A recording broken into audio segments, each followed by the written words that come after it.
Ja,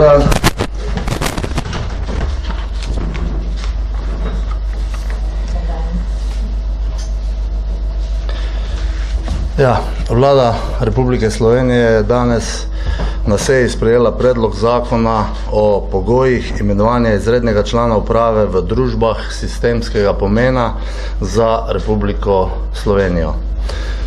Državni zbor ga pošiljamo po nujnem postopku. Poglavitne rešitve zakona pa so naslednje.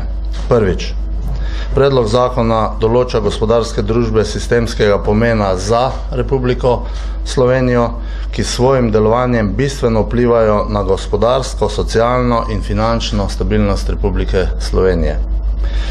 To so družbe, ki izpolnjujejo dva pogoja, in sicer, da zaposlujejo najmanj 6000 ljudi na ozemlju Republike Slovenije in dosegajo čiste prihodke od prodaje večje od 1 milijarde evrov.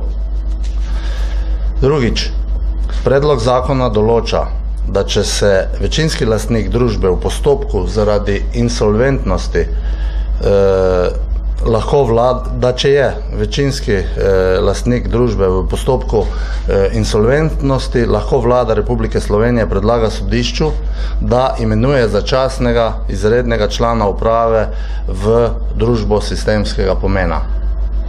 In tretjič, pristojnosti izrednega člana uprave so omejene zgolj na vodenje poslov, ki so povezane z večinskim lastnikom in z njim povezanimi družbami. Izredni član uprave namreč nima pristojnosti voditi rednih poslov družbe. S predlagano ureditvijo se ščiti družba sistemskega pomena pred izčrpavanjem strani družbe, ki je večinski lastnik in je v insolventnem postopku. Zagotoviti želimo dodaten nadzor med odnosom družbe sistemskega pomena in večinskim lastnikom zaradi težav večinskega lastnika. In s predlaganim zakonom se v ničemer ne posega v redno poslovanje družbe ali socialno-delovna razmerja. Pomembno je poudariti, da predlog ne krši zasebne gospodarske pobude, ker se izredni član ne bo smel ukvarjati z rednimi posli družbe in je to v celoti prepuščeno redni upravi. Zdaj, potrebno je povedati tudi to, da ta trenutek je poslovanje Mercatorja stabilno. S sprejemom zakona ne želimo ustvariti nikakršne vznemirjenosti ali ustvarjati vtisa, da so ogrožena slovenska delovna mesta, vendar pa je tak zakon potreben oziroma ga potrebujemo, saj moramo preprečiti morebitno izčrpavanje Mercatorja, do katerega bi lahko prišlo zaradi težav, ki jih ima Agrokor. Hvala lepa. Vaše vprašanje, izvolite, TV Slovenija. Marko Štor, TV Slovenija, v kakem primeru se bo ta zakon nekako začel izvajati, oziroma bo nek trigger nastal, da bomo pač lahko Mercatorja uporabili? Zdaj, zakon je sprejet na vladi, bo šel v proceduro v parlament po nujnem postopku in potem, ko ga bo državni zbor sprejel, ga lahko vlada kadarkoli aktivira, seveda pa osnovni postulat in to, kar sem že navedel, insolventni postopek lastnika firme, ki je sistemskega pomena za našo državo. In ta insolventno stanje lastnika tega podjetja je že dejstvo.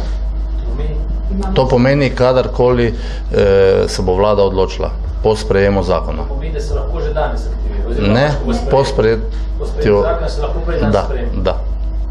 Planite vi, kot imamo STA. Koga lahko vlada predlaga oziroma koga bo?